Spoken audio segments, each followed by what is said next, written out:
Did you know that Smash has items in it? And did you know that they do things? Yeah, I'm starting off real strong here. I made this series mostly to talk about trivia, but I've grown increasingly more aware of how little people know about the items in this game, even in terms of basic mechanics. So that's what I'm here for. I'm talking about every item in the game, going over things ranging from niche trivia, general tips, or anything else I can think of. Today's video starts with the Freezie and ends with the Spiny Shell. Before we get into the items though, I'd like to thank today's video sponsor, Raycon. With spring coming around, I plan to be outdoors a lot, either going for walks or going fishing or anything, and I tell ya, I love to listen to music while doing all of those things, but my usual headphones are a bit too cumbersome for this. Luckily, Raycon's everyday earbuds are the perfect wireless headphones for me to use. They're a brand I've been hoping to work with for a long time now, and good timing too, as their latest model is better than ever, with a massive 32-hour battery life and a quick charge function where it just takes 10 minutes of charging to lead to 90 minutes of battery life, which is a pretty awesome turnaround. Plus, it even comes with active noise cancellation, which you don't often find in products at such an accessible price point. And given how I want to be using these outside a lot, the fact that it's weatherproof and sweat resistant is going to come in handy quite a bit, alongside their ergonomic design keeping it feeling comfortable in my ears the whole way, which is a deal made even better given that they start at half the price of other premium audio brands. You know who else likes music? Our moms, probably. So what better gift to give your mom on Mother's Day than a nice pair of earbuds she can comfortably use whenever she wants? So whether it's for her, or yourself, or both, go to buyraycon.com/pkbeats to get 20% off site-wide. Yes, 20% off site-wide, brought to you by Raycon. And thank you Raycon for sponsoring today's video. The Freezie is an item that'll, believe it or not, freeze the opponent, but it's a little weird. At lower percents, if you hit the Freezie head on, it'll just freeze them in place. Like, time-wise, but it won't freeze them like ice-wise. That was a weird way to explain that. The percent they do start finally getting frozen at varies due to a lot of factors. For instance, if I just throw it, it starts freezing Samus at around 5%. But if I Z-drop it right next to her, it doesn't start until 18%. The threshold isn't determined by what percent they would be at after getting hit by the Freezie, as that was different between the two cases. Instead, I believe the determining factor is how much knockback the item would do. Someone heavier like King Dedede will start getting frozen from the Z-dropped Freezie at 20%, which is 2% higher than Samus. And then if I make him metal, he won't freeze until a whopping 316%, which is kind of unreasonably high. I guess the knockback growth of the item isn't really good.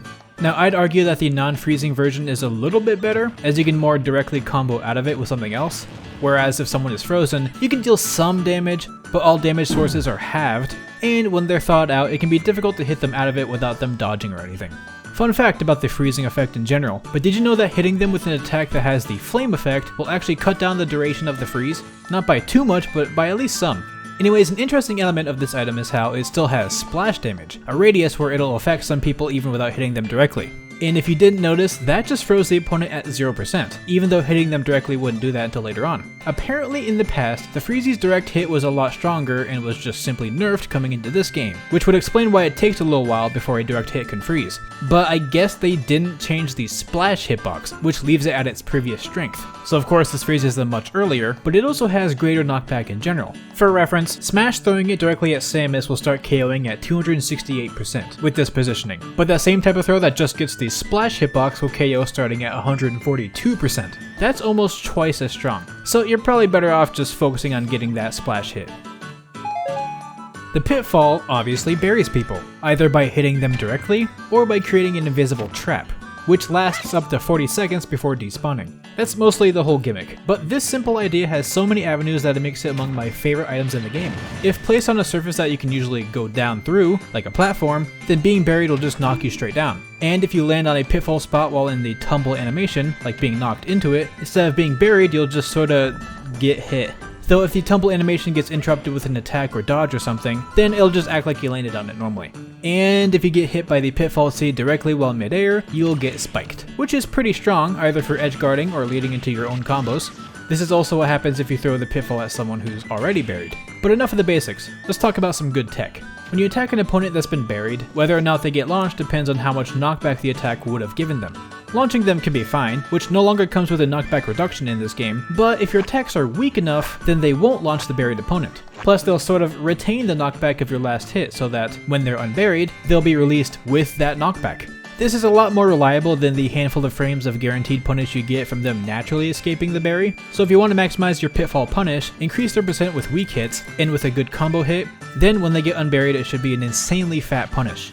Also, my favorite tech to get people to fall for the trap is to just place it somewhere, and after a little while just start taunting nearby it, maybe even break your own shield or something. If they forgot about the pitfall, or maybe they just didn't see you put it there in the first place, then they might walk in front of you to get a good punish, and then get buried.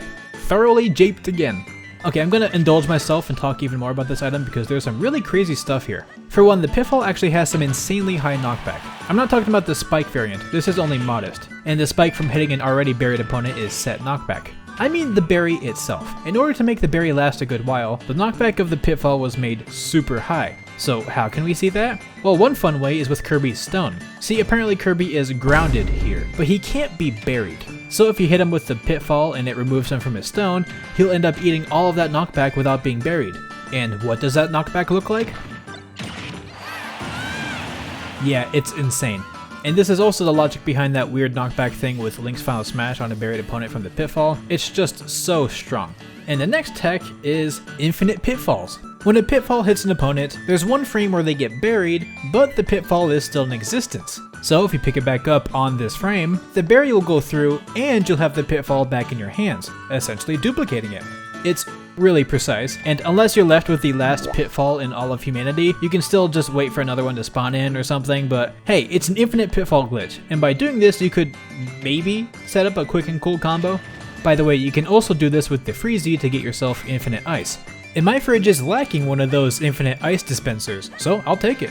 I tried out several other items that I felt like acted similarly to these two, but I couldn't get the same thing to happen unfortunately, at least for items where catching it would essentially duplicate it. Plus, if either the Freezie or the Pitfall hit the ground, I can't catch them and duplicate them like that either. But I've stuck with this section for long enough, so let's move on. The Hothead is a big circle of fire that'll race alongside the surface when thrown. It has two attacks, the simple flame-based one that you're probably going to see most often, and the occasional spark attack.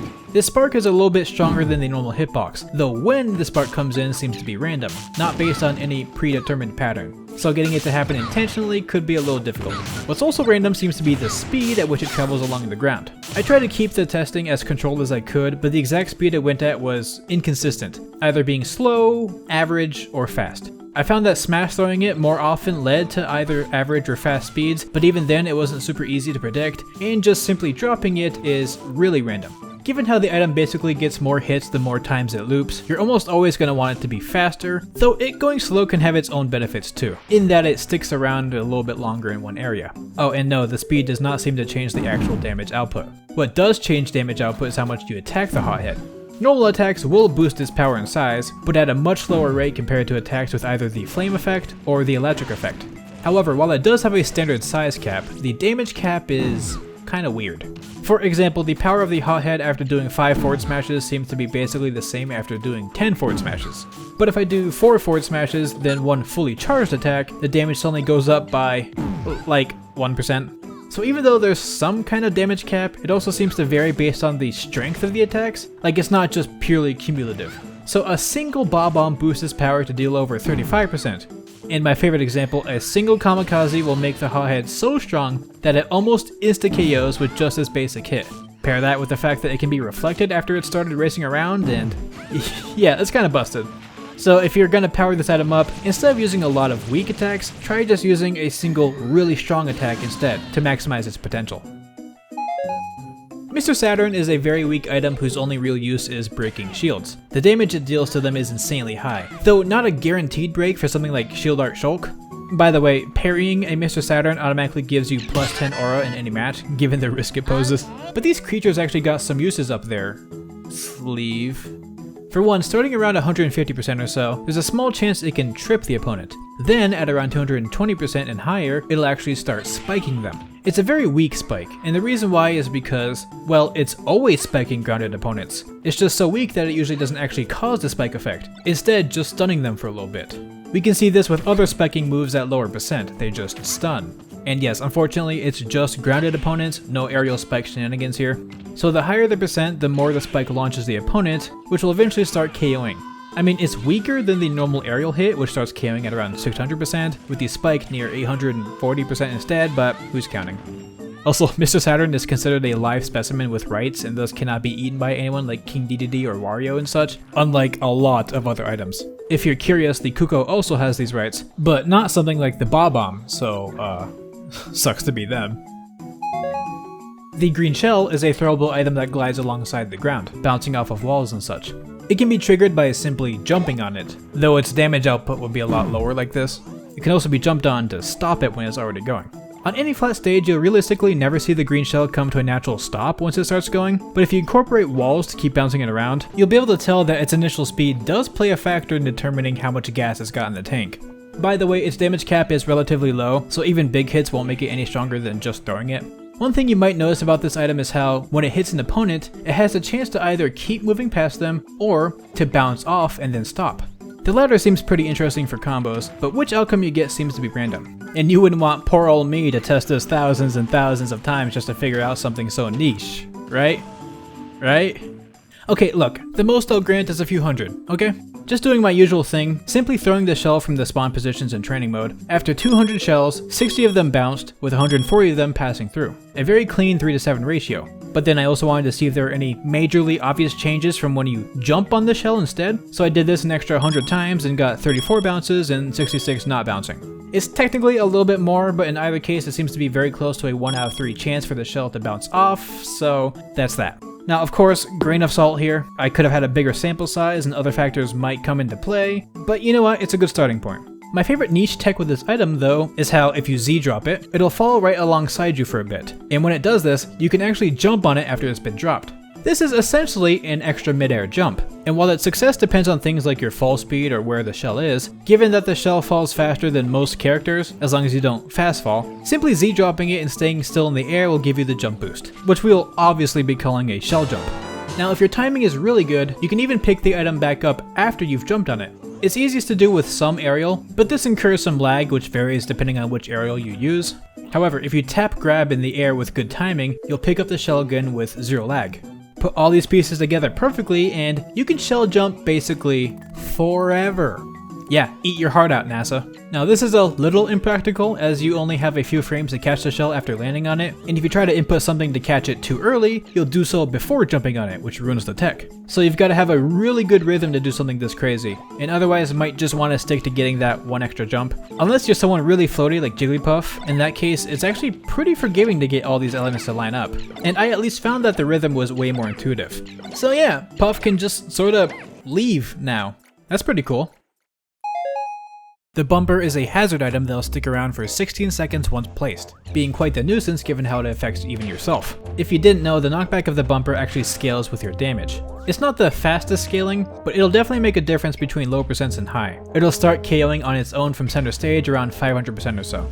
The most obvious, though also most devious way to use this item is to just put it on the ledge, either right on it or maybe just a little bit out more, and yeah, you just sort of excommunicate the opponent from the realm of being on stage, you know, until they respawn, or unless they have a good recovery. Once the bumper's been activated, it can't be reflected, and surprisingly can't be countered either. However, perhaps even more surprising is that it can be pocketed. So if there's ever a bumper that's in a really annoying spot, Villager or Isabelle have the power to home renovate it a bit. And what's really funny is that it seems its timer gets sort of reset when pocketed. So like here, the original use is already in the flashing stage, but then I pocket and unpocket, and now it's still lasting. But the more I did this, the lower its new lifespan got, up to the point where it started flashing the moment I threw it. But I think this is also the lowest amount, so if I'm just fast enough to re-pocket it after throwing it, it'll technically last forever. So, infinite bumper now! Yeah, we got a lot of infinites going on today, it's very exciting. Also, the knockback from the bumper doesn't get any stronger when unpocketed or thrown, and the same logic is for if it's reflected after being thrown as well. So, all of these things are very good to know, probably. This is the soccer ball, also known as a football in most of the world. Though in Japanese it's actually also called the soccer ball there, if you didn't know. Anyways, the way this item works is incredibly intuitive to the point where I'll just hop into some niche trivia regarding Shulk's backslash. This move, as the name implies, deals more damage to the opponent's backs, accompanied by a meteor hit sound. This actually comes into effect with items too. The soccer ball is pretty clearly getting hit in the back based on the sound it makes, which also changes its damage output. The thing is, the way it works for items is very unique. Regardless of where I am or where I'm facing when I spawn the item in, it's always considered to be facing the right, meaning its back is on its left side by default, no matter how many times it respawns or gets hit or anything. This is different from how other things in the game work, like, say, King DDD's Gordo. Their back hitbox will usually change based on where DDD was facing when he spawns it in. Although with items, if you pick them up, turn around, and then drop them, now the direction they're facing gets updated, with their backs on the right, though the object that spawns from the crate will go back to the default positioning. Given that you can't pick up a soccer ball, because that would be against the rules, that means its back is basically always on the left. Not sure if that'll ever come in handy, but it's neat to know. The POW Block will cause a quake when sustaining enough force that hits all grounded opponents for 10% damage. You know, no 1v1 multiplier. From what I've seen, its range seems to be limitless, reaching across even the whole training mode stage.